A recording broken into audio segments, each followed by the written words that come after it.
Joining us to discuss this is the chairman of the Access to Justice Committee, African Bar Association, Sonnie Ekwowusi. Good morning. Thank you for joining us. Yeah, good morning. Thank you very much. All right. It would seem that there's division in the House. There's arguments, from the clip we just saw. Some for, some against. Some people say clearly that there's no section there referring to homosexuality, whilst some others stand on, the agreement or the argument that it can further be misinterpreted. House of Representatives have said theirs, the NBA have said theirs. What say you? Yes, thank you very much. The people who are for the agreement, the Nigerian Bar Association and some members of National Assembly don't seem to understand the meaning of the agreement. The Nigerian Bar Association did not participate in the negotiation of the agreement. I did. I've been traveling over, for the past 2 years, I've been traveling to participate in the negotiation of the agreement. I participate in the United Nations negotiations.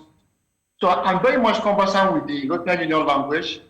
I'm very much conversant with the United Nations language. And people who are saying they look at the agreement, they can't find the part that deals with homosexuality, LGBT, abortion, transgender. They do not understand the euphemistic language of the United Nations. The world has changed. Okay, for them it is due to lack of enlightenment, lack of cultural education, because the United Nations and the EU don't mention the word LGBT, abortion, and transgender in their documents. In 2006, when President Juma sponsored abortion at the Nigerian National Assembly, I was one of the lawyers that stood the ground that bill must not pass. President Juma did not mention abortion in that bill. It was called Women's Reproductive Rights. The National Assembly struck out the bill for lack of merit, despite the fact that Juma did not mention the word abortion. The EU and United Nations, they no longer mention categorically abortion, LGBT in their documents. They use euphemisms. And it behoves those who understand the language of Article 2.5, Article 29.5, Article 16.2, Article 97 of the Samoa Agreement, all has to do with sexual reproductive rights, which is euphemism for abortion, and then gender equality, which is euphemism for transgender and for LGBT and gay marriage. Gender is no more male and female. These people don't understand this. If you look at the dictionary meaning of gender, if you Google or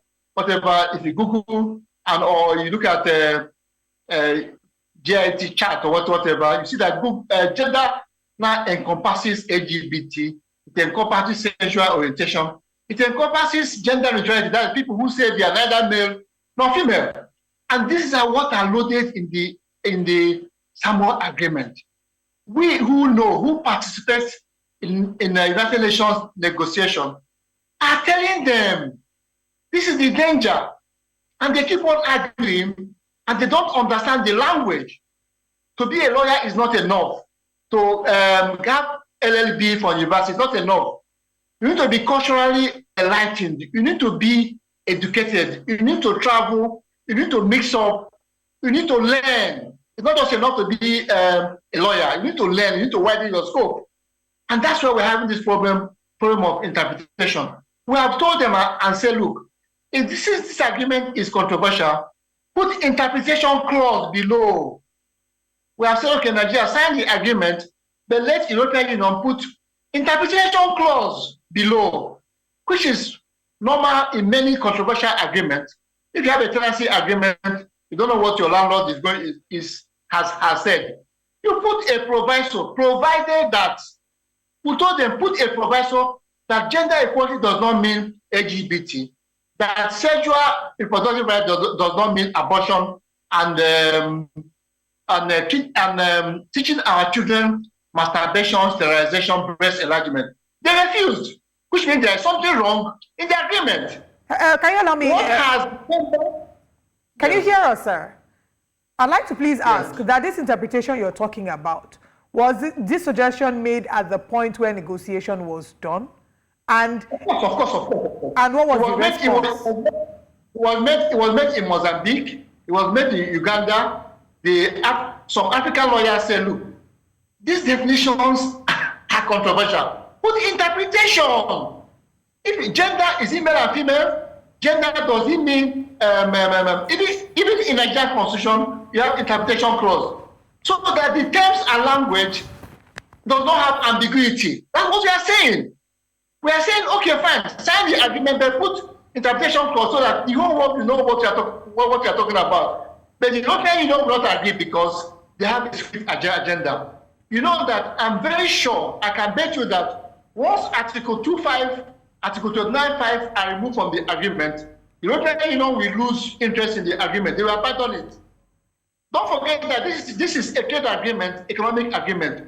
What are gender equality, sexual and reproductive rights got to do with economic agreement? You know, Samoa Agreement is a post-Cotonou agreement. Cotonou agreement was purely economic agreement. So in the year 2000, the European Union now inserted all these controversial clauses because they are just aiming to decapitate African capital. I said this with sense of responsibility because I have been in meetings, I go to United Nations. I was United Nations in March this year, and they are saying the same thing. They want to decapitate African countries. We hear about this GMO food. We hear about this pandemic treaty. They're just after us, and people don't want to understand this. They think that we are talking about conspiracy theory. No! This is a fact, okay? We saw this, we have seen this, and we are talking about this. And thank God the House of Reps, in their wisdom, they are also mentioning it. So the Nigerian Bar Association does not have a clue about the agreement. And I started here to challenge them, the president of the Nigerian Bar Association, to come to me to a debate so that we can try the match. He doesn't understand anything in the agreement. And he's talking as if he understands everything. He doesn't understand, okay? He was not at the negotiation, I was there. And we pointed out these clauses in the agreement, said, put definition clause, or put what is called in law, proviso clause, provided that it will solve the whole matter.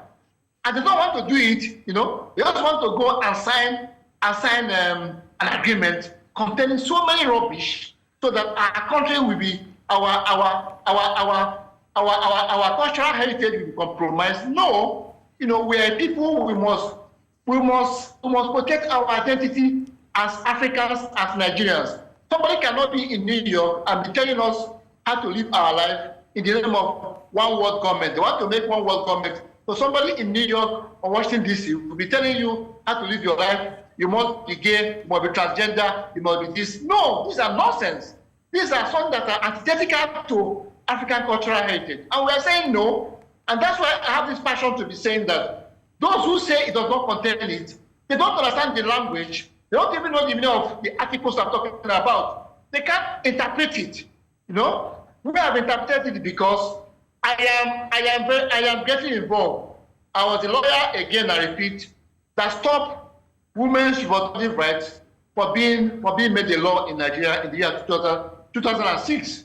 That bill was sponsored by Desi Danjuma. It's on record, and we told the National Assembly, no, women's reproductive life is euphemism for abortion. And Danjuma was arguing that he didn't mention the word abortion. I said, you don't have to mention the name. United Nations and the EU, they have their language, I will know the language.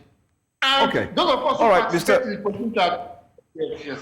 All right, Mr. Ekwowusi, so, I mean, there's so much, a lot has been said in the course of your breaking it down for Nigerians. We do get it, but we'd like for it to be further broken down into simple terms so we can understand it. So I'm going to ask very precise questions. I'd like your answers to be very brief so we can actually get it. My first question to you is, one, should Nigerians call for the Samoa Agreement to be revoked? It shouldn't be signed. What's your answer to that question? My article were saying that those who signed the agreement, that is the federal government, should ask for insertion of a proviso. Okay, we are being charitable now. put a proviso saying that provided that Articles 5.2 to 9.5 do not include LGBT, does not include abortion, blah, blah, blah, blah, blah. Once they do that, the matter is settled. It's a very simple thing. National Assembly is even calling for, is asking for suspension because they want Nigerians to discuss it. They want traditional rulers, they want religious leaders, they want members of civil society to be involved in the discussion, and they are right, okay? So what we are simply saying is very simple. You have signed. If you don't want to unsign, insert a clause asking you, because parties to agreement, every party has the right to ask for amendment, okay? If you have a tenancy agreement for your landlord, you as a tenant can say, look, explain this clause for me. I'm a tenant, but I want to know the meaning of this clause. Okay. We are asking that they should tell you to explain what they mean by gender. Is it male and female? Is it male, female, and sexual orientation, which compromise our cultural heritage? That's what we are saying. It's a very simple Mr. Ekwowusi. That they have said, if they cannot Mr. Ekwowusi, thank you. Mr. Ekwowusi. Insert a clause.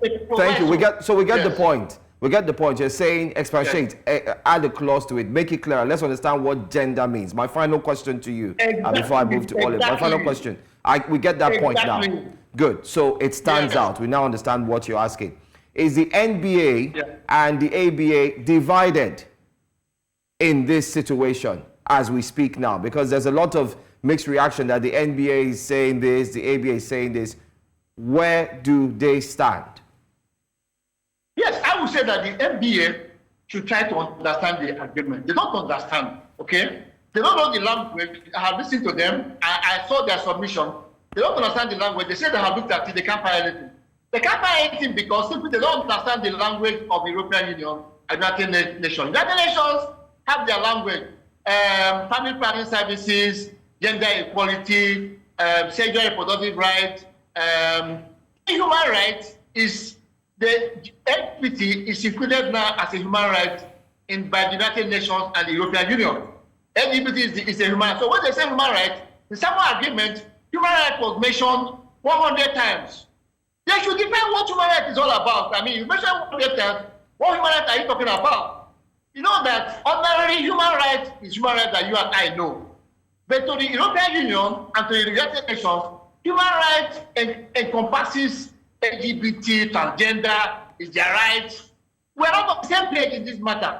To be on the same page, let the times be defined. The NBA should be, I don't know where they are doing like this. You know, you don't understand something and you don't want to own up, they don't understand. They go about making statements as if being a lawyer gives you, you know everything. They don't know everything.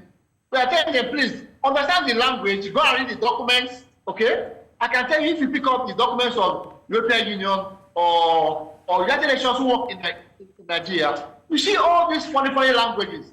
Universal access to contraceptives, universal access to sexual and reproductive rights. Whereas what they are saying is that our children in school should be taught very terrible things, masturbation. I told you that last time that we are in court because we came across the syllabus they are using in public schools in Nigeria, which includes masturbation, breast enlargement. That's where I saw breast enlargement for the first time, all the transgender, and sterilization. So a JSS for a JS girl is being taught sterilization so that when he or she marries infertile, they are no children. This is a criminal, and we can't joke with it in the guise of, sexual reproductive rights. No. It is criminal to teach young people this. Right. And I also explained to you that the danger about Samoa Agreement is that even before it was signed, it's been implemented in Nigeria. Or they don't call it Samoa Agreement. It's been implemented under sexual and reproductive rights. It's been implemented in school. It's against our law. It's against our values. How can you think they don't have regard for our law? They come here and do whatever they like, put those their way into the Ministry of Education, Ministry of Justice, Ministry of Health, and they get one person there to agree with them to implement nonsense in our schools. This is terrible. You know, well. and any day I'm trying to challenge anybody who has a contrary view. We can go for a debate, and I'll provide documents in my office what these people are doing, documents from Ministry of Health, from Ministry of Education, terrible documents. Okay, this is not good for Nigeria. This is not good for Africa. All right. Thank you so much. Thank you so much, Mr. Sonnie Ekwowusi, for breaking this down to us. I'm sure the Nigerian Bar Association President, Mr. Yakubu, sorry? Yeah. All right. That's fine. I'm saying thank you so much for breaking it down. We hope the NBA and, of course, those who are in support will take time out, like you've called them out, so you can all meet and look through. But then again, the reps have suspended it, so that should give pretty much enough time for everyone to really dig deep and find answers. I want to thank you for your time. Thank you so much for joining us this morning. Thank you very much. All right. Thank you very much.